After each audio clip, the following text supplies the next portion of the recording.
Hey guys, welcome back to another episode of the Opposition Podcast, episode 13. I'm your co-host, Rukshan Fernando, and as you can see, the other host there, Yemini, he's enjoying life while we're stuck in the studio. Avi, welcome from, where are you? Tell us where you are. We're in the Sea of Galil, and I've got about 50 rebels with me from around the world, a bunch of Aussies here and Canadians and Americans.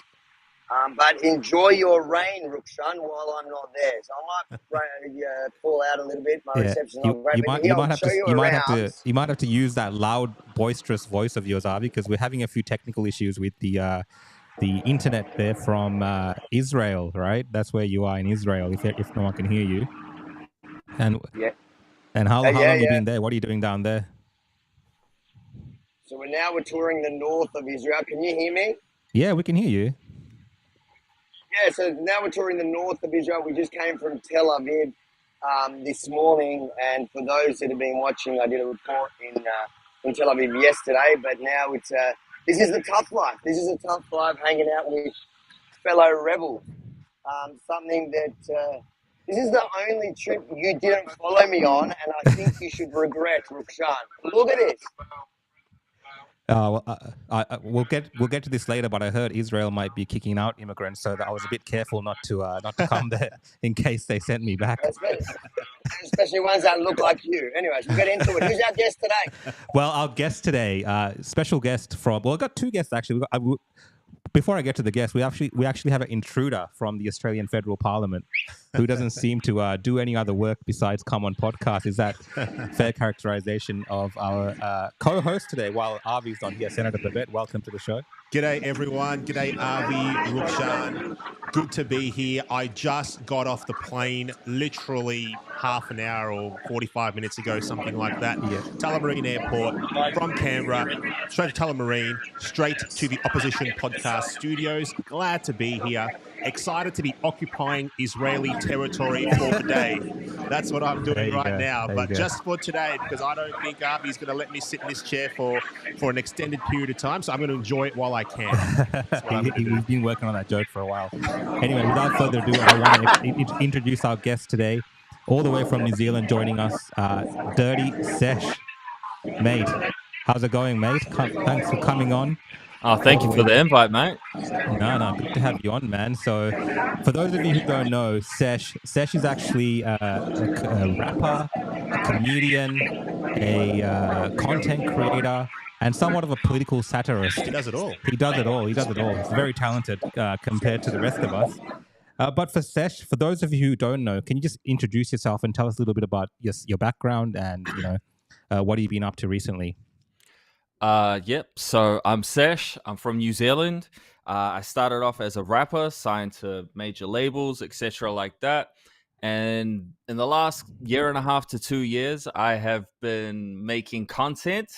Some would say controversial content on the state of the world, especially here in New Zealand. And it's just been a whirlwind ever since. And I've been doing it since lockdown. Yeah, man. And I actually got some of your content loaded up. So I'm going to pull that up because just to give people an idea of the type of content you're making, because I want to pull that into what we're talking about today. So Benji, if you jump to the share screen, this is SESH, your Facebook page. And I just want to play this video to give people an idea of what you're up to. Let me ask you something, New Zealand. Were you born yesterday? Do you have short-term memory loss? Do you have dementia? Are you scared Mummy and Daddy might tell me off if I speak up and say something? Or are you just blind and dumb at the same time? In case you don't know where I'm going with this is what the Prime Minister of New Zealand said yesterday. In terms of the vaccine mandates, I acknowledge that it was a challenging time for people, but they ultimately made their own choices. There was no compulsory vaccination. People made their own choices. They are now coming out and telling you that they did not force a mandate or make it compulsory to take the vaccine. They are now telling you that it was your choice, that it was your option. You chose to do this, not us. We didn't tell you to do it. We didn't say if you don't.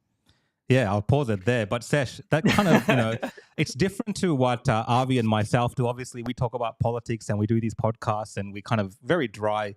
But you're introducing these topics with a bit of humor. And, New Zealand, the state, I was going to say the state of Australia, but the country that you're in, we've got some crazy politicians from there, right? We've got Jacinda Ardern saying all sorts of ridiculous things. And now you got Chris Hipkins here saying one of the most ridiculous things I think a politician has said in quite some time. And this has exploded all around the world in terms of its virality. How's it been covered in New Zealand, these comments that he said? So far, like the mainstream media they're not really on it like we're on it. You know what I mean? They're not holding him to account, are they? No. They're not coming from a perspective where I was coming from in that piece you were about to show, or we're showing, sorry. Yeah, it's, you know how it is, bro. They just sweep everything under the rug and just like, I'm trying to watch my words. But yeah. they're playing mind games. Really, that's how I look at it.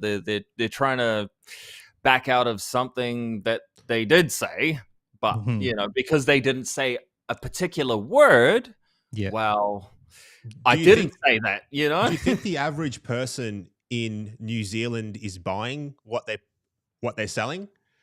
Are they believing their leaders right now, or are they over it? Are they waking up to what happened, to the overreach? What's the feel like over there? It feels like people are slowly waking up, but even the ones that are, it's still very they're very hesitant to say anything. Not everyone's too scared to say something, man. Why do you think that is? Why do you think people are scared? Because is it social pressure? Are they scared of the government? Are they scared of police? Or are they just scared of their friends, what their friends and family will think about them? Social pressure, their friends, their family, their work, mainly friends and family, stuff like that. They just don't. They'd rather not be involved, and they'll just, I don't speak on those things. I don't want to say anything, Yeah, no, I get you. And I think that's a good commentary on society today. When people, just lack the fortitude to even stand up for themselves, and, they're willing to pretend that nothing happened because it's more comfortable to pretend that everything is okay than to deal with the harsh reality that potentially you were lied to, or things were exaggerated to push a certain narrative, and that's so much harder to deal with for people than just pretending everything's fine, back to sleep. And I think that's really, really sad. I think as a society, we all have to be, to be the leaders with people around us, and encourage people that are in our spheres of influence directly around us to be brave and to speak up. Yeah, well, that's the thing, isn't it, Sesh? Like we lived through it, right? I lived through it in Melbourne, and it seems a bit tiring to continue to talk about this, but when we see people like Chris Hipkins and leaders in other parts, like Justin Trudeau, make these type of comments where they're now saying that, it wasn't really forced. Yes, there was mandates. It wasn't compulsory, but, you had a choice, all these kind of things. But really what they counted on was people being afraid, people's jobs being on the line, people not being able to see their families and their loved ones. On the ground in everyday society, you're in Auckland, right, Sesh? Yes. Yeah. So on the ground there, people felt pressured, right? Like they would have felt the working class to keep their jobs would have felt forced. Oh, 100%, bro. 100%, man. Like everybody that I know, all my friends that are jabbed up, they all did it because they needed to keep the money coming in, man. You know what I mean? So when you got the Prime Minister coming out and saying, "Oh, nah, it was your choice, bro," it's like, you're an idiot. First of all, who let you say that in front of the public? Who thought that was a good idea to say that? I'd like to meet that person, but yeah, like it's a bit silly. And so I heard he got interviewed like a day after by one of the radio Yeah, well, people I here. actually got that, so I want to play that actually. Oh, So okay, he cool. actually doubled down on it. So Benji, if you can go to the share screen, I'll just play when he doubled down on this. Just quickly, the comment you made yesterday on the vaccine and the mandate, do you regret that? Sorry, which comments are you talking about? Sorry, my apologies. On Sunday, you made the comment about the vaccine mandate. Ultimately, it was not mandated. Vaccines were not mandated. Do you stand by that? There was no compulsory vaccination. That is not the word that I used. I said nobody was forced to be vaccinated. There was no compulsory vaccination. People made their own choices, quote unquote. That is correct, Mike. There were the people needed to be vaccinated to do some jobs, but no one was made to be vaccinated. So you would stand. All I'm asking for the record, you would stand by. So the person, for example, who made the choice not to get vaccinated, lost their business and laid people off. That's on them, not you. Well, they made a choice. Appreciate it. What do you reckon, Avi? If you're still there, Avi, do you reckon people made a choice? I just think that opens the door to a really good defence for every criminal now in any sort of court. Is Your Honour, I held a gun to him, but he had a choice. He didn't have to give me his phone, wallet, and money. You know, it's such a ridiculous argument. Yeah, And the fact that he said it. The fact that he said it at first, and then 24 hours later, when they had enough time to think about what he said and look and review how stupid he looked, he doubled down. I love the way you put it, dirty sesh. I feel like that. Okay, I'm just going to call you dirty sesh. Dirty sesh. I thought your video is perfect because you need to point people. You need to point out the hypocrisy, and you need to point out every time these guys act like that and try to gaslight the community, because people have short memories, and you guys are going into an election, and God, I hope that we see New Zealand and the ballot box really stand up. I agree, man. I totally 100% agree. Yeah, I what I try to do, man, is just I try to speak in a way that I know a lot of Kiwis think behind the curtains, and they're just too afraid to say it like that. But at least with me and through what I do, you know, they have somewhat of a voice, and, you know, even people that are too afraid, but they are thinking the same thing, but they're scared. It makes them feel a bit more confident and comfortable to be like, you know what? Yeah, I feel the same way, and you know that's why I do what I do. Yeah, I mean that's why. I love what it's you do, important. What you do, People need to feel like they're not alone. 100%. People need to feel like they're not alone. And sometimes you articulate what people are thinking. It empowers them to say it loudly as well. So good on you. Keep telling it as it is. Yeah, I appreciate it, bro. Yeah, that's what I wanted to say as well, because I think they're afraid more so than media people talking about this issue. They're afraid of people like yourself, Sesh, and others. And I'm not going to bag you out here, Ralph, because you're a politician. They're more afraid of the ordinary people. Bag him out. They're more afraid of us picking up on these things. Now, you're an artist, you're a rapper, and I'm sure you talk about all types of social issues. And you know, growing up in Auckland, and you know, seeing life from different perspectives, perhaps that other people may have not seen it for. We have a different take on these things sometimes, right? I'm saying we. I'm not a rapper, but you know what I'm trying to say. You know. Well, you're a content producer. I'm a content producer, but hey, I also grew up on the streets of Dandenong, so I'm almost a rapper if I could sing. But Sesh, I wanted to ask you, so when this all went down, were you actually in New Zealand or Australia? I know there's a bit of a story there. Were you doing something related to your music? How did it change your career? Yeah, so I was like at the heat of everything. I had already been living in Brisbane, and then I got somewhat of like a job opportunity in Sydney. So I went there and I stayed there for at least 9 months, and I stayed there right up until they shut it down. When they went red and you weren't allowed to go in and out. But thankfully, I made it out. I made it out a lot before then, and I was back in Brisbane. And then I flew back to New Zealand because I have children here. So I wanted to make sure, well, if the whole world's shutting down, I want to be close to them, regardless of the situation and, in Australia. So I came back and I was the only one on my flight. Now, remember, again, the short-term memory loss thing. Remember, if you were a close contact or, if they were looking at taking you into one of their camps, then, everybody had to go, right? Yeah. Well, I came home on a green flight from Brisbane, and I was the only one taken by the police from the airport to a hotel. Sorry. I'm just on a podcast. And then, sorry, someone just got into Avi there on the street. I'm getting attacked so here. you were taken into one of these quarantine hotels, right? And how much time did you spend there? 2 weeks, and then 2 they weeks. forced me to pay $3,800. So that wasn't covered by the government? No. Nope. Wow. Nope. Jacinda Ardern is pretty much of a tyrant, it seems. I think in Australia they at least covered those costs. Yeah, making initially. you pay for your own incarceration. Yeah. Doesn't sound fun to me. I already paid for the 2 or 3 bloody things to make sure I didn't have COVID, and they still wouldn't accept that. The PCR test that they were doing back then. Yeah. No, correction. I think in Australia you have to pay for it too. You had to pay, did you? I can't remember that time, to be No, honest. I was in those Australia, and I paid like three you of them. had to pay in Australia. Okay. Yeah. Fair enough, man. So I guess in New Zealand right now, you guys are going into an election. And one of the things that we share in common with New Zealand is, we're also feeling the pressures in Australia of a cost of living crisis that probably Senator Babet has a lot to say about. What's it like there on the ground in terms of the election? What are the issues that people are really worried about and, concerned about when they're thinking about voting this time around? I wouldn't know what to say on that. To me, most of the public is still pretty blind, if I'm being completely honest. But in terms of cost and living, just even from a real perspective from me, man, it's like, it is expensive. It's expensive. And especially expensive. Yeah, it's true. Everywhere.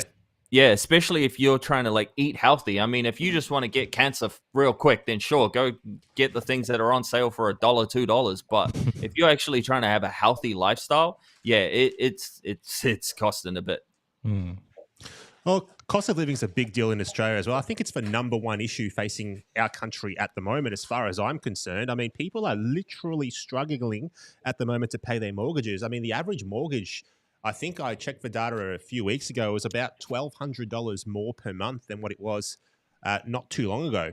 So to ask an average family to just find $1,200 extra a month just for the mortgage for nothing else is pretty tough. Yeah. That's not counting things like obviously groceries are up, fuel is up.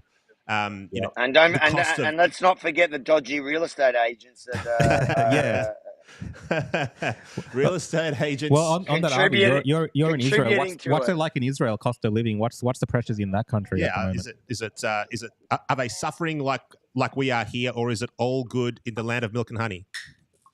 No, I think they've been suffering for a lot longer, because what's interesting, Israel has the lowest unemployment in the Western world, but one of the highest cost of living. So people have 2-3 jobs. Like the cost of living crisis that I think that we're facing around the world, they've faced here for a long time.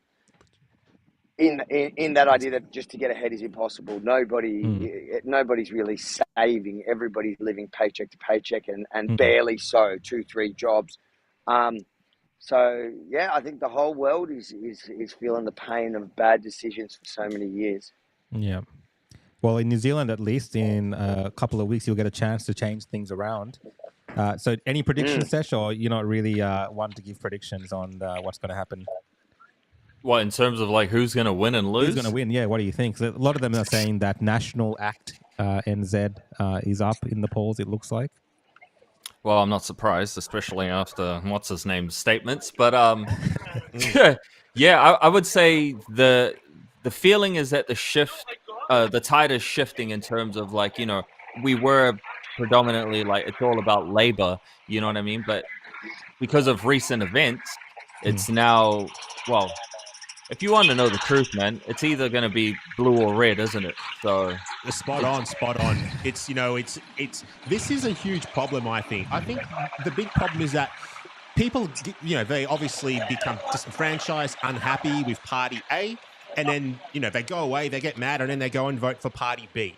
Party B upsets them, and then they go back to Party A. So people stop doing this stuff. I mean, how much more suffering do we have to go through in all of our nations, really, until the average mum and dad starts to think differently and starts to vote differently? We're obviously all struggling. I reckon there's also an important point to be made, especially for our Kiwi Aussie audience, because I learnt this from Brian Tamaki, is that the Kiwis in Australia can vote. And they should, because, remember what they did to you in COVID. Remember when they stopped you from being able to go see your family across the ditch. Remember everything they did. And even if you don't live there now, I think the fight for New Zealand is essentially the fight for the world, for the free world. So I said that when we were touring there. I think if we lose the battle in New Zealand, we're going to lose the war around the world. But if we win it, the opposite is true. So I hope that every Kiwi in Australia who doesn't know that they can vote goes out and votes and encourages their friends and family to go vote as well. Anyways, that's my activist side kicking in. I just hope that the Kiwis don't end up voting the same mob back in again. Hopefully they don't do what Victoria did and just vote he who shall not be named. I don't know. Jacinda Ardern, she reminded me a bit of Daniel Andrews. Like, she was a tyrant, but she kind of had it all together. This Chris Hipkins guy seems like he's all over the place, and he's kind of like their John Prosciutto. Yeah, all over the shop. Doesn't seem like he's all there. What do you reckon, Sesh? Is he all there, Chris Hipkins? Is there something up with that guy? Is he more like a Joe Biden, maybe? I think he's just picking up all the pieces that the other one left him with, eh? Oh, fair enough, yeah. So I just sorry, I got some feedback in my ear. I think that guy's just picking up the mess, and he's just trying to do the best that he can with what Ardern has left him with, But I mean, what's really going to be different if he gets in, So when Ardern left, what did she say? What was her reason for leaving? I can't remember. I wasn't following it super closely. Yeah. I've kind of forgotten. forgotten. She was tired or something like that, or I think she said she's tired, right? Arby's laughing. Arby might know. That's what it was. She was exhausted, but exhausted after meeting BlackRock. I mean, let's just put it there. Yeah, I told the whole country. I said no. She left because she knew she was going to get voted out because the tide wasn't turning her way anyway. That's really what happened. She was just trying to get out of there before they voted her out, so she could have still like this parade of like, hey, look at what I did for the country. It's like, no. That's not what tired of losing. She was tired of losing. She was about to lose. The polls, she was tired of the polls against her every time, and it had become so obvious that she was going to lose. It wasn't one poll, two polls. It was every single poll, every left-wing poll. Everything had her down. It's a bit like The Voice now, except the delusion in Australia, it seems like they're pushing ahead, thinking I don't know if they think they're going to win it, but they're still pushing ahead with it, whereas Jacinda bowed out, blamed everybody else for it, and good as gold. And you got Chris Evans there, ready to gaslight the country instead. So what's Ardern doing now? Does anyone know? Where's she off to? I think she's got some sort of cushy job. She's got a cushy job in... Isn't it with Prince William? Some foundation with Prince William? Or King William? Like she's got a book. She's got a book coming. I think. Oh, she just had a book. She's trying to knock me off #1 in New Zealand.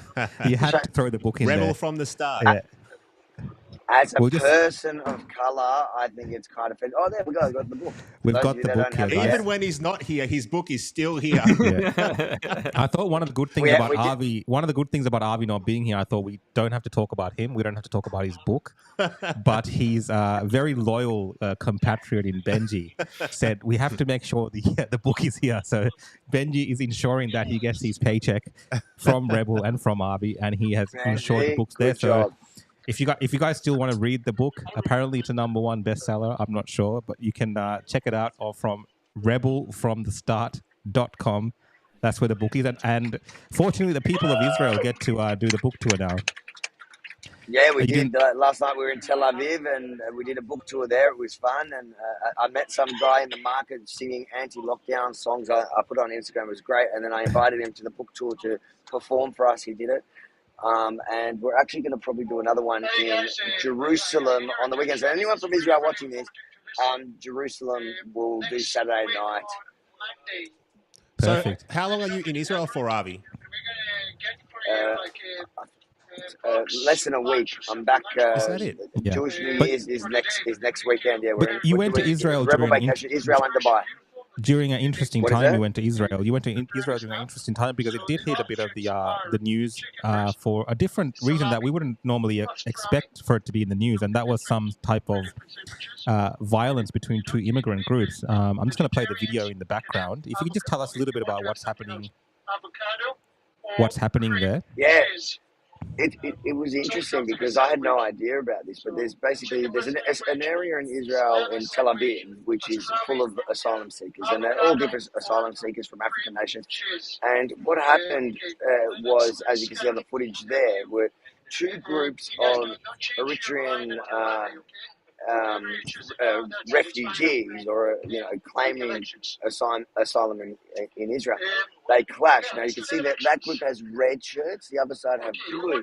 Yeah. The red is pro-government, the blue is anti-government. So I was really confused by it. So I went to the area to try talk to locals, like different asylum seekers from that country and other countries, to get their position on it, because the government essentially arrested about 50 people and threatening to deport them, which has become a very heated debate between the left. The left are obviously angry. They don't want you deporting anyone, even if they're turning violent.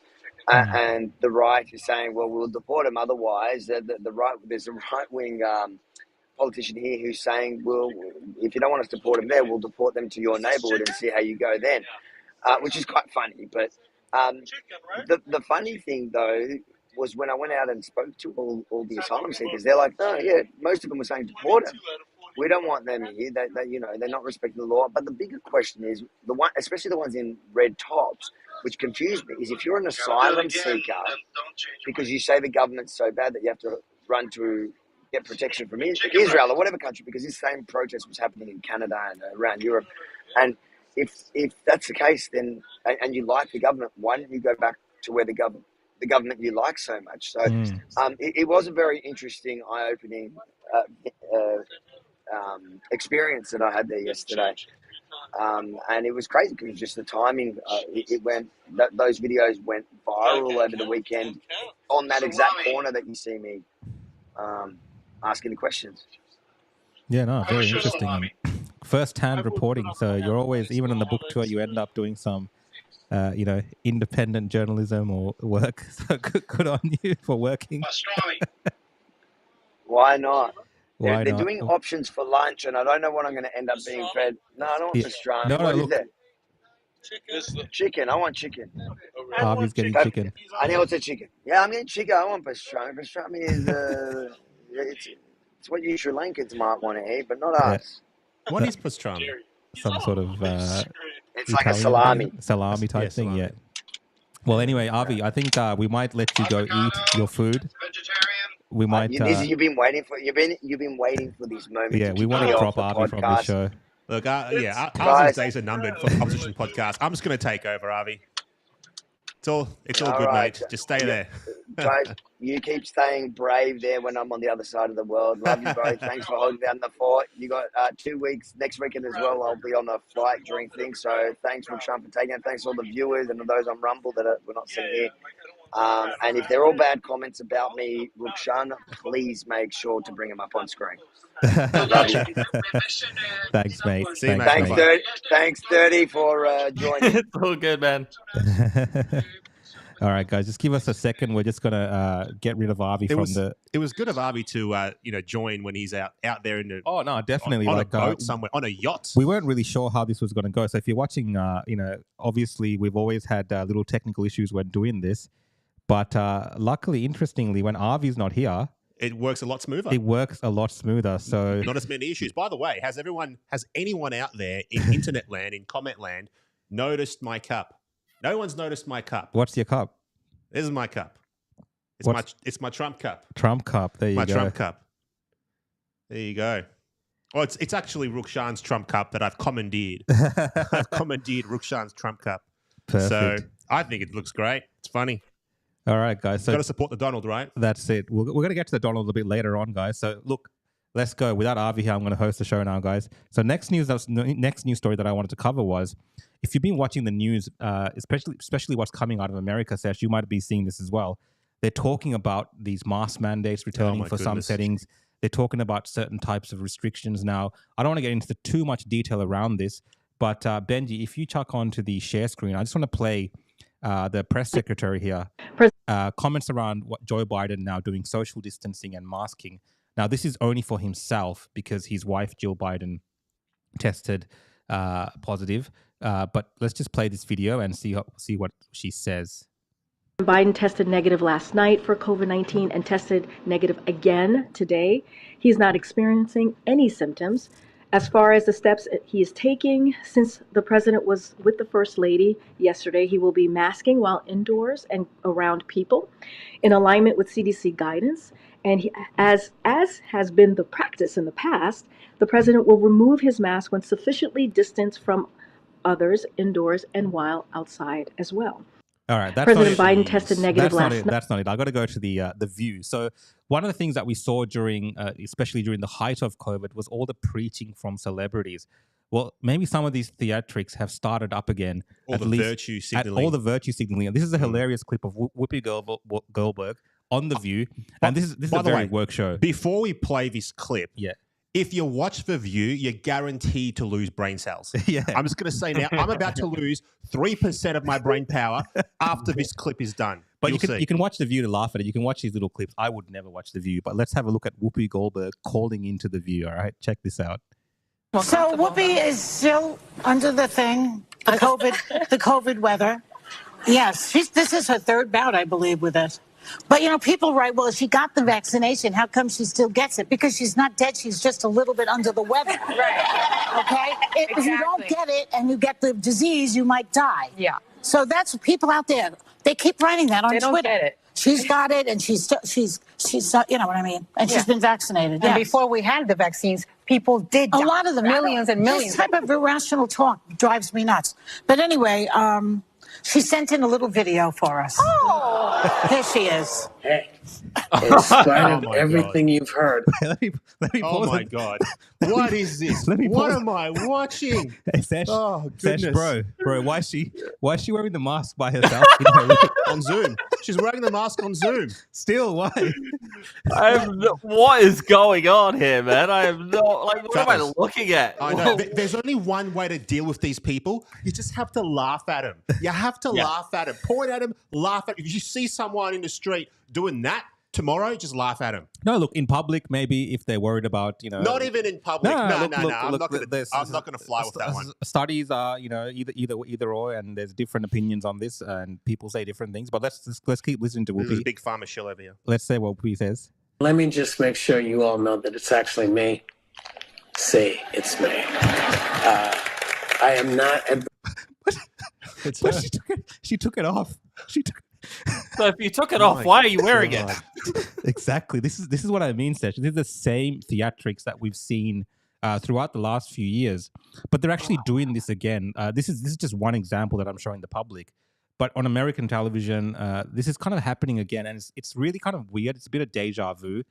Do you think there's any possibility, at least they're entertaining the idea, the media, these elites, some of the politicians, maybe the Democrats, Joe Biden, there's an election coming up, who knows? All sorts of things are being said. Is there any chance that people will accept these kind of theatrics again? What do you reckon, man? Okay, so I would say that I have faith in humanity, that you guys have all sharpened up and realized this is all a big theatrical show. If you don't understand that, then we may see people still falling back into the same trap, into the same trick. But Yeah, I would I've hope got that they faith. haven't, you know? I would hope that, you know, with this, even if you were with it in the beginning, that you realize now, you know, it's not hard, you know, it's not rocket science, you know? But yeah, I'm really hoping not, because I have been seeing more people on Queen Street wearing the things now, and I'm like, oh, yeah. I don't have as much hope as what you do for humanity. I mean, we live in Victoria. I mean, the people of my state where I live, they voted back in their jailer. They voted him right back into power. So when I see things like that happening around me, I just think, man, what is, you know, does humanity have a chance? Yeah. Well, at least Victorians, do Victorians have a chance to, you know, if they do try and bring all this back? Because it's all about fear, right? Because governments love fear. I'll tell you why governments love fear. Because when people are afraid, people are easier to control. They're more malleable when they're afraid. That's why these people like to push all these kind of narratives and things like this. And it also keeps you distracted as well. It keeps you distracted from the cost of living crisis, from your government selling you out. From the big multinationals ripping off your country, from handing over our sovereignty to 3-letter organizations like WHO, WEF, 2-letter ones like the UN and all that. So all of this is just a big distraction. It's a big game. I'm sure they're all sitting around at their, you know, private little meetings that they have, laughing at everyone while they move our lives around on a giant chessboard and, you know, have a good old time. But I just hopefully people don't fall for this again. I mean, if people do, then, you know, this time, if they fall for it now, they deserve exactly what they get. Yeah, exactly what they concur. get. I concur, sir. Let's chuck in Whoopi again for just a little bit, just for some comic relief. I am not still in Italy. I am not, you know, doing stuff. I'm not trying to change the outcome of the election. I have COVID. I just have COVID. I'm still testing positive, apparently. I have to have a clear test before. I can't get over the fact that she's off and on. She's off and on. Even then, I still have COVID. What? Acting like it's some sort of, you know, dangerous thing. She's fine. Eat some chicken soup, have a green tea, and watch some Netflix, for goodness sakes. Don't get on TV and try and spread this garbage into people's minds. Oh, it's so annoying. I feel you, man. I feel you. Go have some lemon and honey, brother. Lemon and honey. You look like, oh, I still have COVID, mate. Sit on the couch, watch TV. You're in Parliament, Senator Babet, and you know, we're hearing now potentially that we could have this royal commission into what happened. Well, is that a possibility? Anthony Albanese, the Prime Minister, before he was elected, he said potentially when things have calmed down, we will have a royal commission into what happened during COVID. Obviously, COVID is no longer an emergency. Even the World Health Organization has come out and said no longer an emergency, but he still doesn't want to have the royal commission. I don't know what he's afraid of. I've called for one many times. We've spoken about it in the Senate many times. No royal commission so far. But even if we did have one, right? Even if we did have a royal commission, this is what's going to happen. The government is going to stack the people who run the royal commission with people that are friendly to them. So there's an old saying in Canberra, which I heard off a guy who's been there a bit longer than what I have. And he said, you don't have a royal commission unless you know, first of all, what the answer at the end of that royal commission is going to be. So I don't have, even if we have one, I don't have a whole bunch of hope that we're going to get any answers or any resolutions or anything like that. It would just, but, you know, it would be better than nothing to have one. The reason I bring that up is because there is some action happening in other countries around the world. And one topic that I've been covering is around these contracts with Pfizer that our government signed in Australia. We don't really know them because they're secret, right? They haven't been released to the public. Is that correct, Senator? Have you seen the contracts between Pfizer and the TGA? No. So I haven't seen the contracts. Yeah. No one apart from the government at the time, the minister probably at the time, but no one in the Senate that I know or that I have spoken to has seen the contracts. Yeah, they won't release them to us. And in New Zealand, SESH, is there any? You might not know about this, but is there any kind of talk about a royal commission, or is there any kind of? Has anyone seen the contracts in New Zealand between Pfizer and the government, for instance? Nobody has seen anything, my friend. all they see is what's shown to them on News Hub or New Zealand Herald. That's all they see. Yeah. But why don't they want to release contract? No. What's in there? No, but that's In Australia. what I'm getting to in Australia. Australia, But that's what I'm getting to, because in South Africa, at least, there's been a few court proceedings. There's an initiative, and they've actually got the documents released. Now, I can't talk about the contents of the documents on this show for different reasons, mainly because we're on some of these mainstream platforms. But if you go to the healthjusticeinitiative.org.za, you can actually find these documents. So they've listed them there. They've got the contracts between Pfizer and the South African government. They've got the contracts with Johnson & Johnson. So if you're interested in finding out maybe potentially what's in these contracts, you can now look at the contracts from South Africa. And I've seen some of the material in there, and I can't discuss it on this show, but it's some of the things that we've been talking about and some of the concerns that we've had. And it's written there plain as day in these contracts between Pfizer and the South African government that's been released because of these court orders. And, it's very interesting reading, especially if you don't know that these are actually available now. Because our mainstream media in Australia or even in New Zealand are never going to tell us that there's a country out there where they've released these contracts now to the public, and it's available for you to go there, download and read it yourself if you want to be so informed. But, I worry about the state of these discussions around these topics, because we are moving away from looking into, I've been with you on many occasions where you've spent time with people who are either vaccine injured or people who are suffering the consequences of these compulsory not doing these so-called not forced mandates. What is that still an ongoing thing that you're dealing with? Yeah, absolutely. It's still an ongoing thing. I mean, people are still approaching me all the time saying that, we've been injured. Can you help us? What can you and your office do for us? The government's is not helping. And it's sad. It's sad. I mean, we've, obviously mandated these injections. And, although the majority of people, I've got to be careful what I say here. There are people that have been injured from these injections. There are. And I don't want to get cancelled. And you know what? Can I just go off on a tangent right now and just tell you about something? Isn't it scary that we can't speak freely in Australia today for risk of being removed from everywhere? Yeah. I think that's really, really frightening. But I have to self-censor right now. It's not a secret, though. We do have vaccine compensation schemes. We do, run by the government, which have been accessed by people who are vaccine injured. Yes, there are people that. That's a legitimate thing. You know what, as well? As far as I can see, the government departments that are responsible for implementing the payments for people that are injured, as far as, to me, it looks like they're dragging their feet.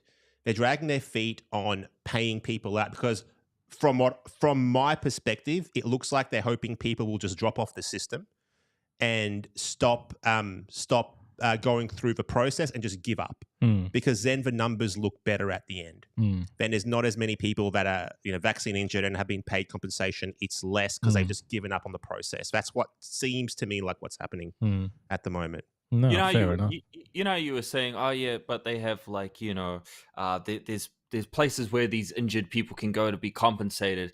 What goes in my head though is but they should have never been compensated. They should have never been put in a position to be compensated in the first place. Well, why did you unleash this thing if this was going to happen? We didn't know that this was going to happen. Well, nobody knew, because you just gave it to everybody and said, "Here's the solution. There's no other option." Yeah, I mean, I definitely think there's people caught up in this that didn't want to be a part of it. That's the sad thing in it. It's different if you actually did make a informed decision, which is what many people said was happening. And there's a difference between making an informed decision and then making a decision because you're going to lose your job. Under duress, right? In my opinion. And that goes back to what we were speaking about before, SESH, with Chris Hipkins and some of these comments. And it all kind of comes back around, right? I think that's why people are feeling hurt. People are feeling offended. Like when I put that video up on Twitter, I just shared a little video of the guy talking. And just my video alone has almost 2-point-something million views just for this guy's comments. And, around the world, there's people sharing that. And they're angry. I'm reading the comments.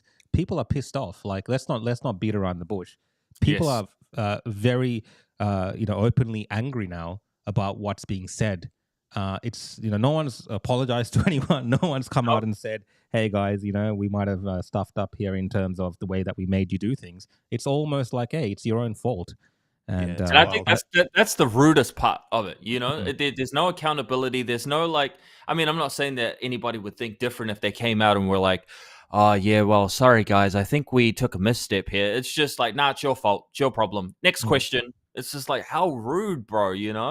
I don't know. They're playing games, man. They're playing games. They're just trying to cover their ass, 100%, man. Well, sticking to the theme of, I guess, medical controversies, Channel 7 here, I don't know if you've seen this, Jess, but we had a show on Channel 7 here about detransitioning. It was on our Spotlight show, Channel 7. It's like a current affairs, 60-minute style program. And they had all these interviews with, it's kids and adults who had transitioned, and then now they're detransitioning because, obviously they've either have regrets or they're having complications. But regardless of any of that, they were detransitioning. And this show has become, somewhat viral in Australia, viral around the world as well, some of these clips. And there is this effort now by activists, by trans rights activists and other, aligned journalists, in my opinion, who are trying to stop this discussion from taking place. Now, I think it's a very important discussion that we need to be having in our community. We've spoken previously, Senator, about issues with the children's books, but we've also spoken about issues to do with this type of ideology being pushed and some of the consequences of that. And this time we're seeing the medical consequences of it being discussed in a program, which I think is a legitimate thing to have in society. Like, if there's issues, we need to be able to discuss it. These type of issues around transitioning and kind of this gender ideology, is that also an issue there in New Zealand, Sesh, that you guys are dealing with as well? Okay, so not to plug my YouTube channel, but I literally just posted a topic on my YouTube channel on Monday about a book and, my thoughts on sexualizing children and stuff like that. I actually did an Instagram post 4 months ago on this topic as well. But it just seems like what I'm getting is that it's either one, the obvious, it's just way too comfortable for people to listen to. And two, they just don't think it's a problem here in New Zealand. They're like, that's an American thing. What are you talking about? That's not happening here in New Zealand, And it's just like, well, it is. It's just nobody's bringing it to light. People are just way too scared of getting cancelled. And for me, I grew up in an era where that doesn't exist. So I don't care about being cancelled, or that doesn't affect someone like me. It really doesn't, because I'm speaking from the heart. I'm speaking truth. I'm not just out here saying I don't like gay people or any weird stuff like that. I'm just telling you the truth. Whether you want to take it in or not, that's up to you. But again, here in New Zealand, it's a very uncomfortable conversation, because that one that you showed at the beginning of the episode where I spoke on Chris Hipkins. Yeah, that has done really well. And then I dropped the sexualizing children one a couple days later, or a day later. It's like apples and oranges, man. Yeah. It's like that. Look, it's not definitely. I sense that people are afraid to talk about it, and there is a part of it there, especially when it comes to these medical things, where you want to hear from the experts and you want to hear doctors debating. And it was interesting that Channel 7, with getting now mainstream media covering this topic, and good on them. Like, I give a lot of crap to mainstream media, but this is the first time really in a while that I've seen Channel 7 actually do this type of job. It's good that they're starting to cover this kind of thing, because now it's going to bring it into the average person's field of vision. And that's why they're trying to cancel it. That's why they're freaking out. Hopefully they won't succeed with their cancellation efforts. I'm hoping, but we have to start talking about this, because you can't do this kind of stuff to kids, because kids are stupid. There is no smart 8-year-old or smart 9-year-old. They're children for a reason. I mean, when I was a kid, I thought I was going to become a transformer and things like that, right? It's just the truth. And what we should be doing to kids is saying, if a 6-year-old comes up to you and says, "Oh, Bro, I just want to cut you off. I want to stick up for kids, man. There's a few smart kids, man. Oh, Pretty well, smart kids. They're maybe pretty they're switched on. smart for a kid. Yeah, in a different way. Smart for a kid, but not smart enough. Not fully developed to understand issues of consent what I mean. and so on. Everyone out there knows what I'm talking about. Of course. But if a 6-year-old comes up to you and says, "I was born in the wrong body," you as a parent, you as a grown-up, you have to say, "No, you're not. Don't be silly. You're a boy or you're a girl or whatever it is," and figure out what the true issue is with that child, and take the child through that process. Kids are, they're growing up, their bodies are changing. They don't know what's going on. Yeah. When you're an adult and you're more grown, and you decide that for yourself, different story. You're developed. You know what's going on. You know who you are. Fine, do whatever the hell you want. I could not care less what you do. Yep. But I think this whole agenda of pushing this stuff towards kids is wrong, and it needs to stop. And adults have to adult and just say no. Yeah. Well, and just say no. And also, when people say that claim that they're born in the wrong body and stuff like that, that is a form of mental illness. We're not going to. I'm not going to sugarcoat it. That's what it is, and we should treat it as such. Yep. We shouldn't be glorifying it and putting it in the media and acting like it's all great and dandy and stuff like that. These people have issues. What they need is time to talk to a psychologist and figure out what's going on in their lives. Yep. And that's the cold hard truth of it. Well, on that point, I want to play these experts that there was a doctor that was interviewed around this issue, and he talks about this discussion, whether it's like a mental health issue or if it's like, something very genuine where people need to be doing this. And this is a discussion they had. So this is about 2 minutes, guys, but I'm going to play this because I thought it was a very interesting moment on Australian television. And I personally felt this particular doctor got very worked up over this issue. But listen carefully to this conversation. Maybe you've seen it before, and then we'll discuss it afterwards. You explain a child being put on puberty blockers, irreversible damage after just one consultation. Let's go back. No, could you I don't accept. No, I don't accept the question. No. I think you also need to address the questions of, are you presenting an accurate picture? And I'd say no, you're not. There's always the possibility that medical care in any situation is not optimal. But if you talk about what is standard care in Australia in this area, you're delivered using by a our best. lot of bureaucratic phrases. It's not bureaucratic. With respect, how many times have you come down from your academic ivory tower and spoken to the people on the ground? I speak to kids. How many times have you spoken to the children? I speak to kids where it's every gone day. Wrong, I speak and to the kids. Parents who are terrified. I speak to kids every day and to parents every day who've gone through this situation, including those who've not been able to access care in the past, including those who go along and decide at various points to say, I'm happy to stop where I'm at. When you come back later in life and people may change their minds, that's entirely possible. Well, but to say somebody did the wrong thing at the time is also not true. Professor, answer me this.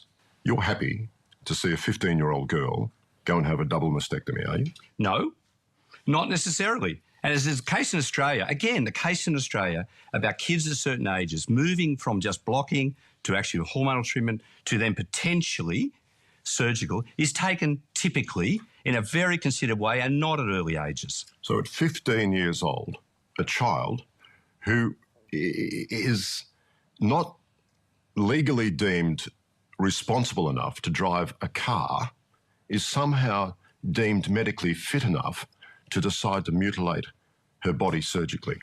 Your language used language of mutilation. Okay, the attempt to vilify the doctors involved and vilify the people involved, I think, is entirely inappropriate. I'm not vilifying anybody. I'm saying it's mutilation. For example, if you change your mind 4 years later and you've lost your breasts, you'd be pretty unhappy about it as well. At 15 years old, children entered into the process of starting to be involved in their own medical decision-making around contraception, around their own health.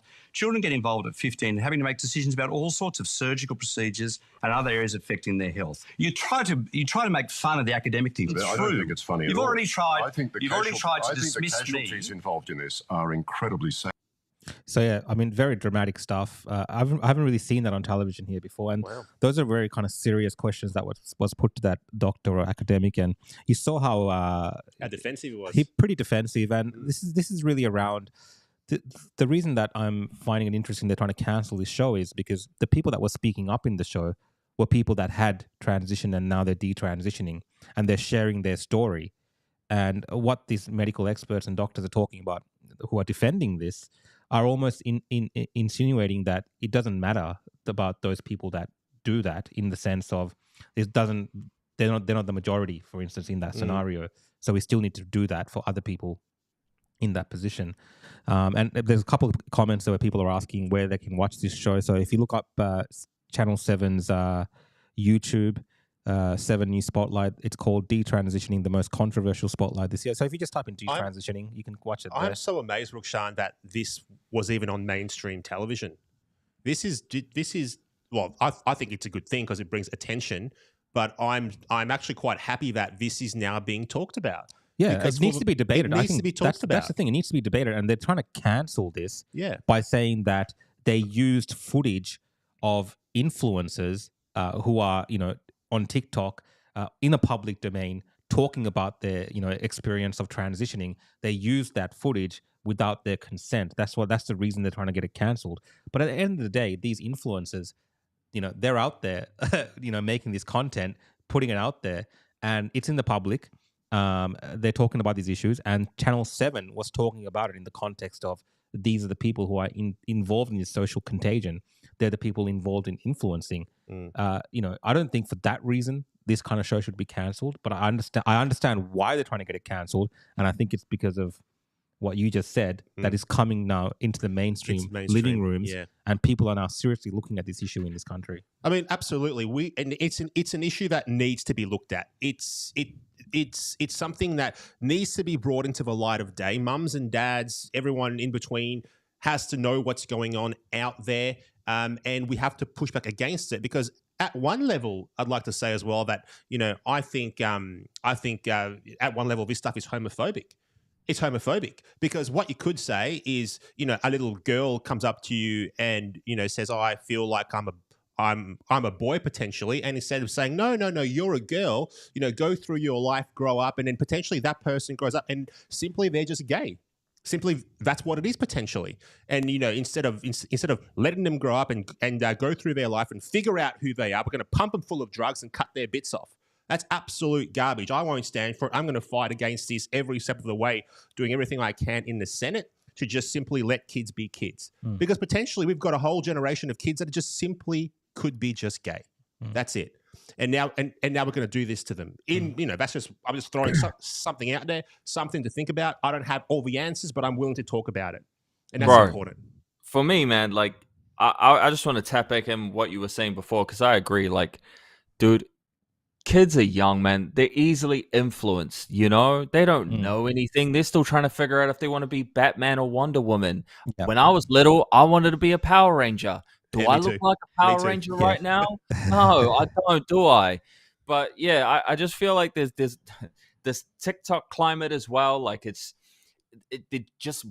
most of these kids are glued to their phone because their parents are so busy that they're just looking at the iPad. They're on TikTok. They're seeing all these people say all these things. They're getting influenced. Maybe their friends are saying it's cool.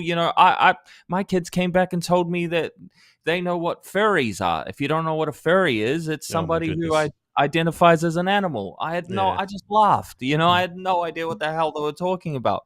But when I hear this stuff and then, people are kids are actually believing it, or, like you said, bro, that's why I always say in my pieces, like, if a kid knows that they're gay and they really are, like, I understand that. But when I'm doing my little bits, I'm not talking about those kids. I'm talking about, the ones that just have weak-minded parents. They're just worried. They're just going along with whatever the climate is. They want to fit in the group. They're just going along. Activist teachers as well. Activist teachers getting into kids' minds. That's what's going on.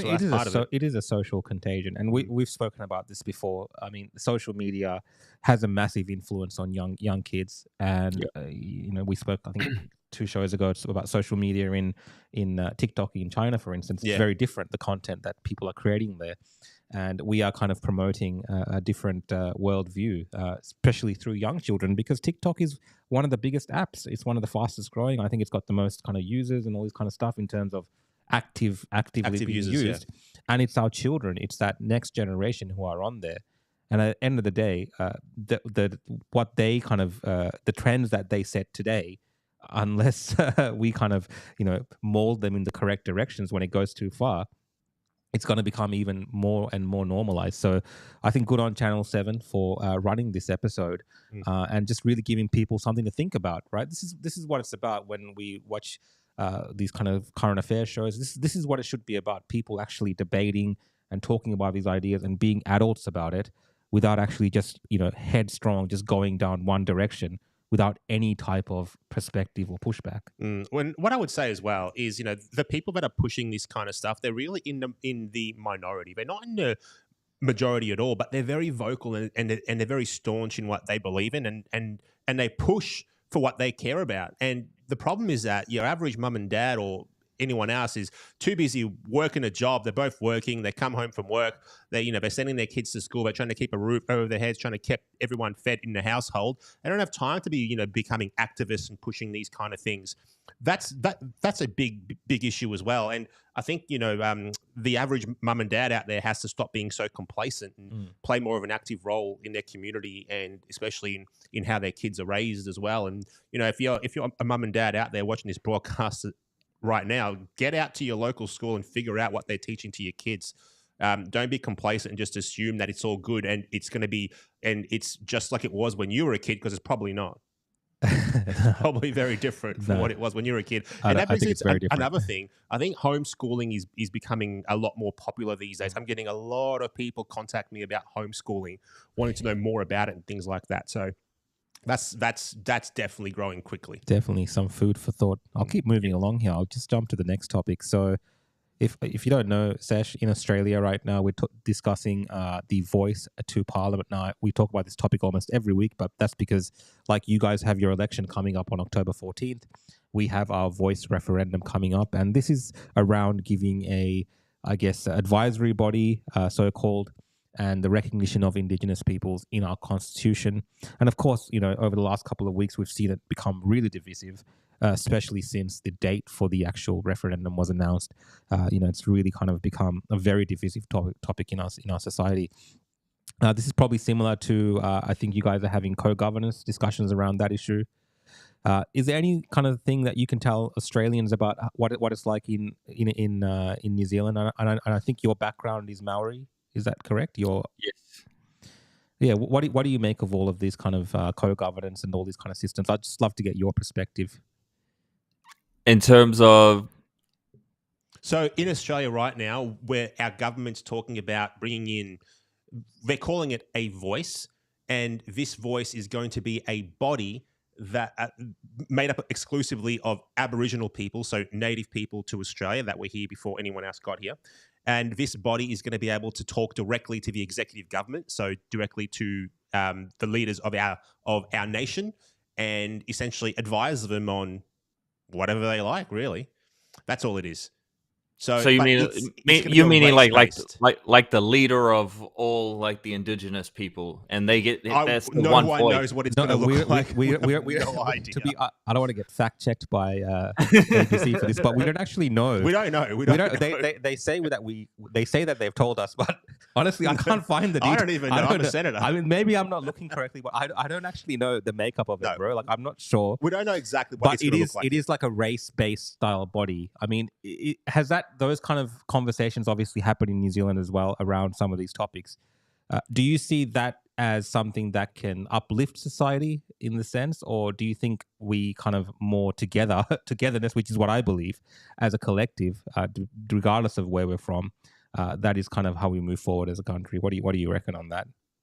Yeah, I agree with you, man. I agree with you. I think, like, it's hard, bro, because in my opinion, and I might sound sad, but whether you're like Maori or not, and you're the leader or something, if these people are being offered money, it really doesn't matter what's happening, does it? Because they're just going to say, hey, what should I say? Okay, cool. And then they go into the meeting, and then the meeting might shift where it's like, hey, if we give you this, da da da da da, take a bit of that, you go back to the farm and you say, hey, so what's going to happen is this and this and this and this. Okay, but I didn't do everything, but we did this one thing. So yeah. Kapai, you know, that's how it's hard. That's how I see everything. You know, it's I mean, one look, big game. I don't look. Honestly, I'm going to be honest again. Like, you know, I tell people all the time, like when I discuss this topic, if people that look like you and were the same ethnicity, and I'm speaking as someone who's a child of migrant parents to Australia, just because people look like you and the same ethnicity doesn't mean that the outcomes are actually better for you. Because if that was the case, there would not be people flocking to countries like Australia and migrating from their countries.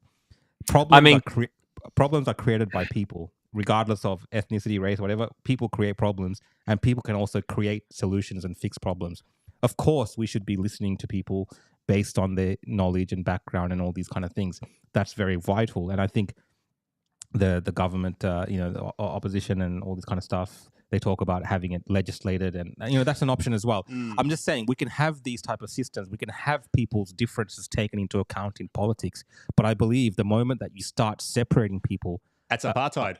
That's apartheid. Well, yeah, the moment you start separating people by and race. You're saying that, you know, this group of people exclusively, regardless of the historical context, sometimes this group of people, we're going to treat them differently, even though we're telling you that it's not like that. And these people, for some reason, in the founding document, are treated as separate to you. I think that creates so many different problems. And one of the problems that I've seen around this is the fact that these left-wing activists, and we're seeing them infiltrate, you know, all types of institutions in our country.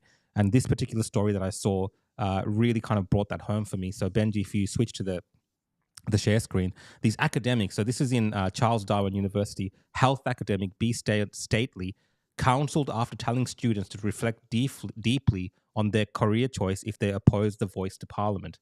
So this is a voice, you know, an academic at a university telling students that if you don't vote yes, what is that a threat? Yeah, if you don't, she's been a veiled threat. She's been counseled for it apparently. But if you don't vote yes, you should consider your career. I mean, that is not the direction that we need to be heading in as a country. It's terrible. It's terrible stuff, and we're seeing more and more of this type of threats being made towards people. You know, I think it's ludicrous, and I think it just shows you how divisive this can actually become. The only ray of hope in all of this is right now the polls are showing that, and I've been very clear about this. I am very much in the no camp, and that is because I believe we are all equal and the same, and that is what we should aspire to in this country. And I don't want to ever look at you know, Aboriginal people or Indigenous peoples in my country in Australia and think for whatever reason that they're inferior to me just because a bunch of activists are telling me that they need to be treated specifically in a special way because they can't rise to the same position in this country where me, coming from migrant parents, from some of the same disadvantages, some of the same colonial histories, we can aspire to that. I think these people are equal to me, and I can't see them as separate, so I'm voting no. Yeah, can I just say real quick, like, just to go back on what you were saying before, like, here's an example. I don't want to, I won't say the name or any names, but there are politicians here that people have said to me, well, what do you think of this guy? Because he's Maori, he's a Maori person like you. And hey, he's against the vaccine now. When I hear that, I'm like, that doesn't doesn't persuade me at all. First of all, just because he's turning around now and saying, oh yeah, he's going to look into the vaccine thing. He was standing next to the lady that told us or told you guys to go and get it. Yeah. What do you guys think is going to be different? Because we're the same skin color? Like, you know, and I'm not trying to like add like diversity or anything like that. Like, I'm just saying like people need to like get out of that thing of like, well, he's the same as me. So sure, bro, we must be the same. It's like, you don't know who these people are, bro. And if you look back, they were standing next to the people telling you to do something that's probably going to cause you to, you know? Yeah. At the end of the day, we can't be dividing a nation by race. It's a very multicultural country.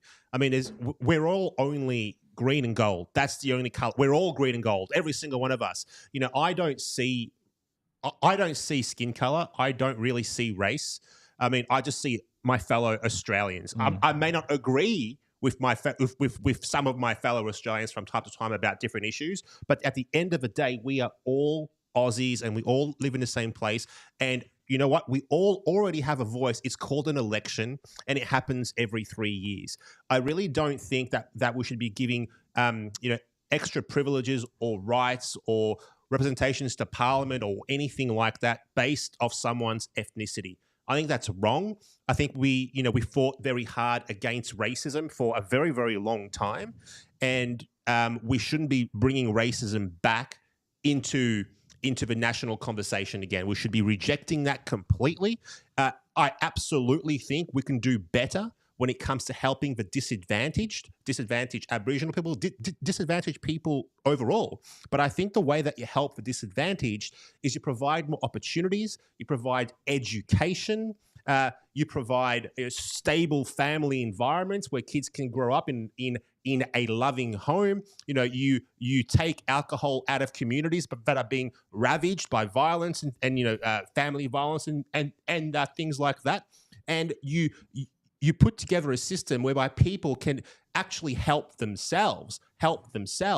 That's how you help people that are disadvantaged. Yep. You don't do it by enshrining what I think is racism into our constitution so that some woke lefty soy latte sipping activists in Melbourne or Sydney or whatever riding their crappy little push bikes to work and with their soy lattes in their hands can feel better about themselves. That's not how you do it. That's wrong. You really don't like soy lattes, huh? Soy latte sipping activists, you are my mortal enemy. And look, that's true because these days when I'm going home and stuff, I see a lot more homeless people. There's people just near my apartment sleeping in a corner there that I see as well. And I think, where's their voice? If we're talking about expectations of how governments can support us and provide for us, there are so many people who are disadvantaged who should have a voice if that's the standard for it. What we need to do, again, like you said, we should all rise as a community together as one. And I'm completely 100% for that. I think we're all kind of on that same page. And if you switch to the share screen, Benji, one of the things that I saw was, there's a bit of a move away now from these corporates. The AFL's now saying that they're going to rule out kind of supporting any side of the camp on the grand final day, it's probably a good idea. In terms of this advertisement type of thing. Because, we are having this corporate involvement, and I think it's not a good look because the community is divided. It's a vote. People should be allowed to go out there and vote with their conscience, and there should be a robust debate about this and do that. But I think once we start using our institutions to get involved in these debates and telling people that if you're a footy fan or if you support the rugby, you're one of us and we represent this kind of collective view that everyone should go vote yes, I think that's wrong. And I'm glad that it's kind of moving away from that. At least that's what it appears like. Well, because hopefully it's starting to turn. I mean, hopefully these big corporates are realizing, hang on, we're in the business of making money here. We're not in the business of alienating potentially 50% of our client base. Let's potentially stay out of this and let's just focus on what we're in business to focus on, which in the case of the AFL is football. Yeah. You're a football club, do football. That's it. You're a clothing brand, make clothes. Or whatever it is, don't be getting involved in things. If I was a shareholder in these corporations, I'd be pissed. I'd be pissed. I mean, full disclosure, I'm a shareholder in Qantas. I am a shareholder in Qantas, and you'd be pretty happy with the profits and everything. Look, you'd think I would be, but I'm not. So I'm obviously a consumer of the Qantas product. I'm going to be very careful what I say here because I don't want Qantas to cancel my lounge membership because it's good. So, but the problem is that this company is now involved in the voice debate. And I don't think Qantas should be involved in the voice debate. It's a very divisive topic. Qantas, just focus on your plane's not being late and my bag's arriving on time, and that's all you got to worry about. The voice is not your place, my friends. Sorry. No, tangent there. Well said. Look, Qantas is quite woke. That's their kind of thing. I flew on Air New Zealand for the first time coming to Auckland. They didn't seem as woke as Qantas. Is Air New Zealand woke, their SESH, or are they pretty kind of they stay out of things? I wouldn't have a clue, but they're a lot better than Jetstar. I'll put it that way. Well, yeah, I mean, actually, that's what I noticed. Jetstar was more woke in New Zealand than the national carrier of New Zealand, Air New Zealand. So that was an interesting observation that I made because I flew both while I was there. Now, with The Voice, I can't not talk about John Farnham and his song "You're the Voice," and there was a bit of an uproar about that. And do you know who John Farnham is, Sesh? Oh, sorry. No, sorry, man. You're not missing out. No, I'm joking. He's an Aussie icon. He's not a rapper. And look, he's a beloved Aussie icon. And, as a musician, you probably sometimes, maybe make music which is a bit political in nature, or you make songs which might not be political. And I think John Farnham's song was something that was quite ambiguous, and people used it to mean different things. Like I saw it being played during the lockdown protests. Yeah. You see it played during football games. And it kind of brings up all sorts of vibes. I played it a lot as well when I was campaigning for my Senate spot. I thought you were going to say when you were a bit had a bit too much to drink. No. Look, it's a good song. I think it's a good Your song. Voice, trying to understand it. Yeah, it's a good song. We'll try to mute out the singing, but that's the power of music. I've tried to explain this to people. My opposition to this, the power of music is sometimes its ambiguity. Like people take different meaning from it, and when you take a song like this and then you give it this political slant. And the Yes Camp are very happy with this thing that they've got now. They've got this iconic Australian song, and it says so many good things about them now that they're a part of this Australian story, and everyone should be voting yes. But it's backfired, I think. A lot of people are upset about this. Yeah. And a lot of John Farnham fans are upset, and there's a lot of backlash against this. So I think, if you're watching at home and you're, considering this issue, myself, I actually muted for the first time ever. I actually removed someone from my Spotify playlist. I've never done that. You don't really cancel people on Spotify. And it's not really an act of canceling, but I love these songs. But I was just like, I don't want to hear this stuff because it's so politically tainted. It's charged now. Yeah. As a musician, Sesh, as a rapper, music and politics, I guess they mix in the sense that musicians obviously talk about social issues. They talk about politics.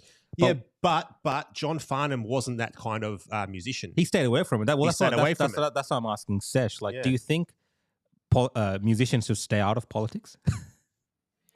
I think they do it to save their face, to save their dirt stain on their brands. Because I've had a lot of musicians from New Zealand, big ones as well, that have reached out to me and said, "Hey, bro, I agree with a lot of things, if not everything you're saying, but I'm just going to cheer you on from over here," which is fine. I don't like, I don't really care too much, but because people do say like, "Sesh, why aren't other rappers or musicians speaking out?" It's like, no. There's some out there that agree. They just, they're still trying to play the game, And for me, I thought about that before I started doing my content, but then I started realizing like, look at the day and age we're in, bro. Like, we are the record labels. You guys are just still stuck in this 1992 mind state of like, we need to rely on these people. Aren't you seeing what's happening on the internet? Like, you don't really need the record label if you're smart enough, talented enough, know how to figure it out. So I just went for it. But yeah, no, it's a lot of people just, again, everyone's just scared, bro. No one wants to say anything. They don't want to offend their fan base or anything. That's one I've heard before. I agree, but I can't say anything because my fan base are very pro-vax. They're pro. Yeah, or maybe from what you've said, if I apply that to John Farnham, perhaps the thinking behind what he's doing is because he's given this as a gift. Apparently, there's no monetary exchange as far as we know. So perhaps he feels like he agrees with the cause, and that's fine. It's his music, and it's his prerogative, and he can do that. But I think there's going to be a backlash and there's consequences to that, right? Yeah, real brief. Has a consequence. Real quick. What has he done? No, he's given his song to this commercial for a political cause that is for an artist Camp. that was previously not really political. He's kept his song out of politics for a long time, yeah. So and now he's given it to a particular side in a camp in vote that's coming up in Australia quite soon. And a lot of people disappointed. Basically, it seems to me like he's choosing sides. He's chosen a side, or maybe, I don't know. Yeah, maybe. I mean, yeah. Let's see how it plays out. We're, But we're just guessing here. Really, we're just aren't we? guessing. We're Yeah, just, but on that, chatting I away. actually, if you switch to the share screen, there's this whole story around that commercial, and they were using footage from the ABC, so ABC archival footage in that commercial, and it's been found out. I did some reporting on it yesterday, and ABC has confirmed this. That footage was actually against its own policy to allow it to be used in a political manner. But the ABC, of course, our ABC, very, they have some very strong views about they pretend our to ABC. be impartial and non-biased, but now they've just thrown up their hands and said, hey, we made a mistake. We shouldn't have given them this footage for that commercial, but it was a mistake. It was an oversight. But, let's just forget about it now. This biasness that we're seeing from ABC, and we've discussed this previously, the fact checkers, we're holding the fact checkers accountable. I mean, I've been doing multiple stories on these fact checkers to try to show people that they are not all they claim to be and what they do. ABC, is there any recourse for actually defunding them? If you vote UAP into government, I make this promise to you, the Australian people. I will break up that organisation into little tiny pieces and sell them to the lowest bidder. Not even the highest bidder, because they don't deserve the highest bidder. The lowest bidder into bits. I detest the ABC. So if you don't know, the ABC is our national broadcaster here. It's a government-funded institution which is supposed to be fair and balanced, but it's just a hard left activist organization, in my opinion anyway. I mean, they do have a purpose when it comes to bushfires and things like that, keeping people informed, sure, but they've gone so far and above their remit that I don't think it's sticking to what it was supposed to be anymore. But anyway, that's just my personal view about that one. But if you vote in the UAP at the next election into government, I'll do something about it. He's very good, Ralph. When Avi's not in here, he's here. He's promoting his political party. Mate. Well, Avi promotes his book. I promote the UAP. It's one of those Fair things. enough. By the way, let's chat about that song, "Rich Men North of Richmond." Yeah. Okay. Cool. Tell us about Richmond North of Richmond. "Rich Men North of Richmond" is a country song. I don't know if everyone here's heard it, or if everyone who's watching this has heard it. If you haven't heard it, go and listen to it after this broadcast. It's a really, really good song, and I think it really touches on the mood of I guess all of our nations. Really, it's basically a song about the political class, I guess, not listening to and not really caring about the masses, I'd say. And I absolutely love the song. I think it's a great song. It's on my playlist right now. I'll just play a little bit of it. Back home and drown my troubles away. It's a damn shame what the world's gotten to for people like me, people like you. Wish I could just wake up and it not be true, but it is. Oh, it is living in the new world with an whole soul. Yeah. Good song. It's good song. It's a good song. Yeah. Why it's so good, I think, is because it's so raw. It's just a guy with his guitar in the woods recording music on his mobile phone, basically. And I just think it really captures the mood that we're all feeling right now, all across the world. That the people that are in charge of all of our respective nations right now really don't have our best interests at heart. I mean, in New Zealand, you've got the Prime Minister come out and go, "Oh, we didn't mandate this. We didn't force you to get it. It was your choice." Right. And you've got here in Australia, you've got our nation, the worst cost of living crisis that I can remember anyway. And people are really starting to struggle. You've got the United States, how they, trying to lock up their former president. So the world is falling apart. So I think the song is a great song. If you haven't listened to it, go and listen to it after this. Agreed. Yeah.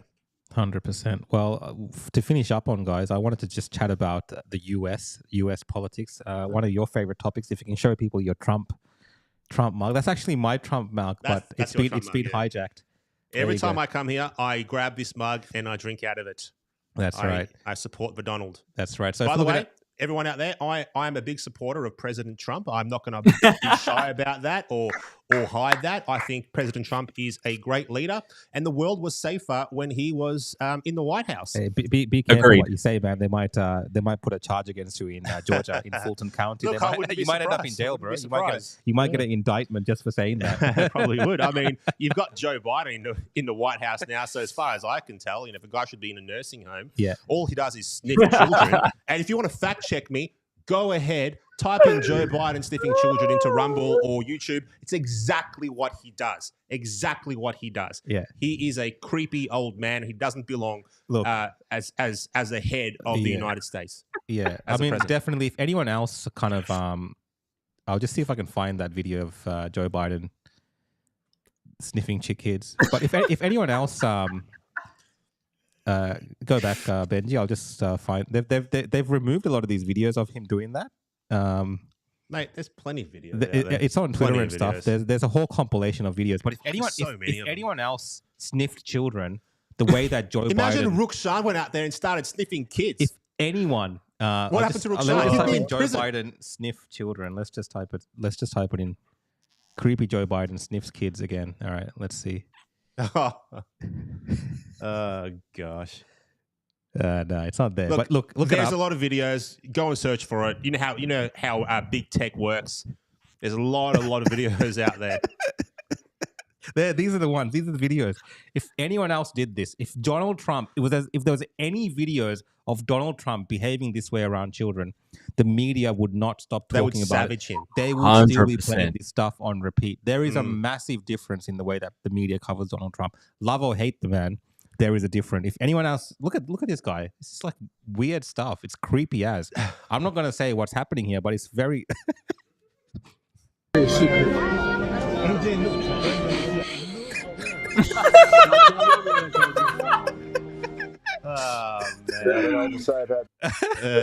Oh man! Oh my God! There's so many videos. Look, if Trump did even 1% of what President Biden did, Trump would be in a lot of trouble. I tell you what. Yeah, and look, this is the thing with America. I don't know if you guys have seen. So recently, they've been locking up a lot of the J6. January 6th.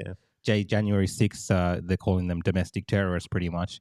And recently, one of the people that were there, member of the Proud Boys, yes, it's a questionable organization that some people have different views about, was put in jail for 22 years. And you get less for murder, literally. Less for murder, less for rapes, less for all sorts of crimes. And he wasn't even in the area. He wasn't even there. But 22 years, some people have gotten 18 years, some people have got 7, 8, 9, 10 years. I just want to read the FBI statement on this. Today's sentencing demonstrates that those who attempted to undermine the workings of American democracy will be held criminally accountable. The FBI will always protect those who peacefully exercise their First Amendment rights, but we will never condone the actions of those who break our laws, and we will continue to work with the federal prosecutors to ensure those perpetrators are held responsible. Again, it seems like the FBI here is doing work, but there's a lot of crimes that people are not given these type of jail sentences for, but they're making an example of people who protest against. They're just sending a message. It's a political persecution. I think they're sending a message. Definitely they're sending a message to lock away someone for 22 years for protesting. This is my take on this, my opinion. Shaking fences. Protesting at their parliament house. Like, if other countries did this, like, we would call them dictators and tyrants, and they're political prisoners. Well, in my opinion, they are political prisoners. I think they're political prisoners. 20 plus years because you went to a protest is ridiculous. Even if you damage something, right? 20 plus years. Yeah. You can't be putting someone for pretty much what you'd be expecting to receive if you murdered someone because you protested. I mean, if you look back at all the BLM protests where they were literally burning down cities, that was okay. No issues there. Mostly peaceful, according to them. Bro, they're getting compensation. The BLM protesters in some states are getting compensation for the way the police behaved. Like, there's a massive difference. Huge difference in how these justice is being administered in America, and I feel like those kind of things are coming to our countries as well. Absolutely. In terms of how justice is administered. But the thing is, sometimes people will ask me, why do you care about what happens in the United States? And I always tell them, look, if the United States, gets a cold, we get a cold. We are linked. 100%. It's a trickle-down thing, bro. Together. It's a trickle-down effect. Whatever happens there eventually finds its way to our shores. So we absolutely have to care what happens in the United States. They're our number one, global security partner, basically. We need America to be strong, to be a democracy, to be stable, to be brave, to stand for what's right, to believe in freedoms, to believe, in the rights of the individual, to have a stable, functioning government. We absolutely need that, because if they go down, we go down. It's very, very important what happens in the United States of America, and that's one of the reasons why I support Donald Trump, because when he was in charge of the United States of America, it was much better off than what it is now. Much better off. But Joe Biden at the moment, he's taking that country down a very dark path. Yeah. And I don't even think he knows he's taking people down anymore. Bro, I was just going to say, he doesn't even know where he is. Joe Biden is a puppet. So you know who's really in charge of the United States? It's the same shadowy people that are in charge of Australia here. It's the bureaucrats. It's the deep state. It's the people behind the scenes that you can never vote in and you can never vote out. I'll give you an example. It doesn't matter if the leader of the opposition, Peter Dutton, becomes Prime Minister tomorrow. Doesn't matter, because the people that will be advising him, the people in the bureaucracy, the people that run all the institutions all around him, are the same people that were there under Prime Minister Albanese, and the same people that were there under Scott Morrison. They are the people that are the ultimate masters of what happens to Australia. That's who controls the country, not your elected member of parliament. They, in an ideal world, they'd have some sizable, kahunas, and they would say to these bureaucrats, I'm in charge. You're fired, you're fired, you're fired, you're fired. Get the hell out of here. I make the decisions. That is in an ideal world, but we don't live in an ideal world. I think Putin said this once, you become president or whatever it is, and then, you're going to make all these changes, and that's when the men with the black suits walk in and tell you how things really work. There is truth to that. There is absolutely truth to that. We need people in power today that have the balls to stand up to these bureaucrats and clear out the billabong. Got to clear out the billabong. 100%. That's why the UAP's here, boys and girls. We'll get it done. I'll get it done. Vote me in next time. Let's just play a little bit of Trump to finish up here. We will not comply. I'm going to play a little bit of this video because some of it might actually get us banned. So let's just play a little bit of this. Lunatics are trying very hard. Let's just put it from the start. The left-wing lunatics are trying very hard to bring back COVID lockdowns and mandates with all of their sudden fear-mongering about the new variants that are coming. Gee whiz, you know what else is coming? An election. They want to restart the COVID hysteria so they can justify more lockdowns, more censorship, more illegal drop boxes, more mail-in ballots, and trillions of dollars in payoffs to their political allies heading into the 2024 election. There you go, guys. I can't play much more of that because you guys a bit off script there, but you can check it out, guys. We will not comply Donald Trump, his latest video. I think it's quite interesting. And look, if anything, 2024 is going to be very interesting with now these multiple indictments against Trump. They're trying to now stop him from actually appearing on the ballot in, I think, I can't remember which state. But that video as well. That video right there is exactly why I like that guy, man, because he's a good guy. He just goes in a different he's going in a different direction than we had before. It's not just suit and tie and yes, hello, what's the script? Let me read it. Da da da da da. This is how it's going. It's like, oh, there's bullet points there, but I'm just gonna kind of freestyle a little bit as well and just kind of tell you what I really think, and that's what gives that guy power. All these indictments, all these things that they're trying to throw on him they're silly. They think it's going to work. They think we're in 1982. It's only going to give him like more power, man. That's what I believe. That's my opinion. I think this is only going to empower him more. The more you try to throw him in jail, the more people are just going to charge behind him, man. Like it's not going to, these tactics don't work anymore. I've been saying this for so long. Like I don't know what you guys are seeing out there. It's like, it's not 1972 anymore, bro. Like just because they're trying to do this doesn't mean the guy needs to be. You know what? 100%. Let me jump in here for one second. What happens if they actually put Trump in prison for 20, 30, 40, 50 years? What happens? They can't put him in prison, man. If they do you think the Americans go to civil war? No, look, I mean, Is that the trigger? I'm just asking the question. Yeah, I don't have any knowledge on it. I don't know if we're allowed to speak about this kind of stuff on the platforms that we're on. But look, it sets a very dangerous type of precedent. I think it's not really about the civil war aspect of it. It's the fact that when I look at countries like in South Asia, there are issues when it comes to election time where one party wins, and this happens a lot in even in the country of my parents. One party wins. And what they do is they end up jailing the party that just lost. Opposition. Yeah. They'll jail them. They'll find cases against them, and then it's like a cycle. The next time the other party wins, and they're like, okay, cool, we're going to jail them and take revenge. And it just kind of they end up doing this stuff while at the same time the people are suffering with other issues, right? Now, regardless of whatever happened during that time, Donald Trump and Joe Biden are not the most important people in that country. The people are. The everyday people who are suffering. A lot of the issues that we've been talking about on this podcast today, in America, they're going through the same type of issues. And what we're getting now is this political warfare in countries like America. And it is like a banana republic, like literally like a banana republic. Like every time you're going to find to charge people with this crime and that crime and just make up these things and this document and that document.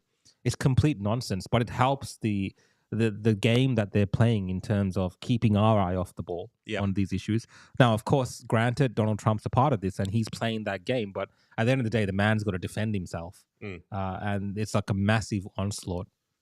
And if you're ever for the underdog, like this guy, if you're talking about underdogs and globalists, well, and he's taking on the whole establishment right now. He's an underdog in that sense. He's different to us. He's in a different class. He's a billionaire, whatever.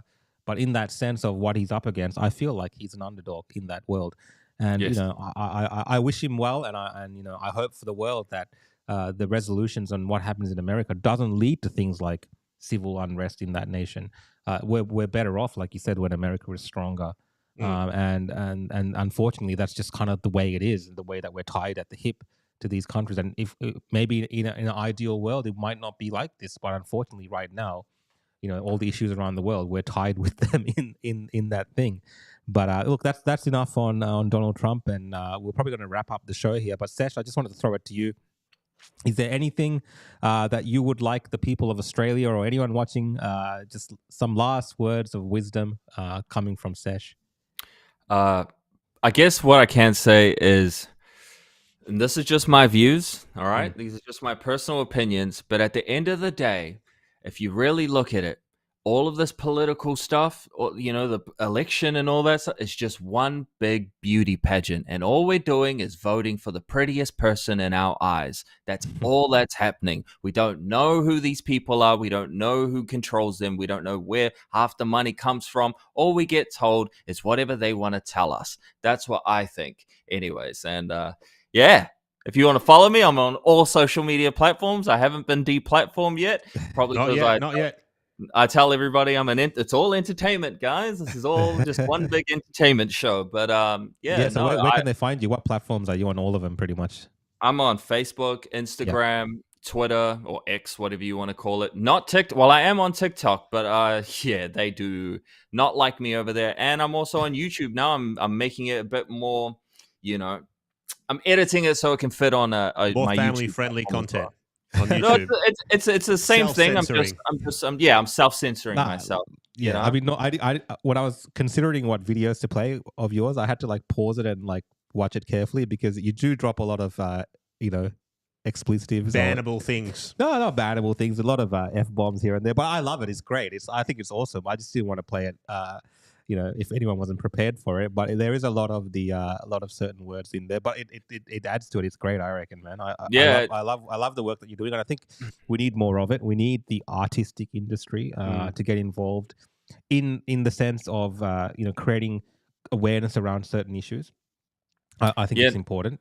And in the way that they communicate with their audiences. And, sometimes it can go either way. We discussed John Farnham and maybe people aren't happy with his views, but I think in a way it's okay on certain things. So good on you, man. Congratulations on what you're doing and all the best for your future endeavors. And obviously we'd love to catch up with you when we're in New Zealand next time and have you on the show again. Bro, I That just would want be to awesome. say thank you for inviting me on here. Like I've been doing this for a while. I know I'm not really into the whole popularity thing or celebrity thing, but I'm pretty popular here in New Zealand, considering that I don't get asked to go on a lot of platforms. So to be on a platform as big as you guys, man, I've been following you guys for a long time. So yeah, no, I'm just really grateful and honored to be on this platform with you guys, man, and talk to you. And bro, Senator, you're the man. I've just stayed quiet a lot of the time because I was like, this guy's just saying what I think. So why would I just repeat what he's saying? In your next rap, just put in Senator Babet somewhere. Drop me in there. Help me go viral. All right. And everyone watching at home, thank you so much for tuning in to the Opposition Podcast. We, of course, were lucky to have Avi Yemini for the first half of the show. Lucky for us that he wasn't there for the second half, because it's been so much more entertaining having myself and our host here, federal politician, Senator Babet. Thank you for co-hosting. Thank you for having me on. I'm always happy to come on. In fact, let's make sure that Avi's not here next week again so I can come back. And to everyone at home, thank you for all your comments. I've been watching the comments and reading the comments. Unfortunately, of course, I wasn't able to put any comments on the screen, but thank you so much for participating in tonight's podcast.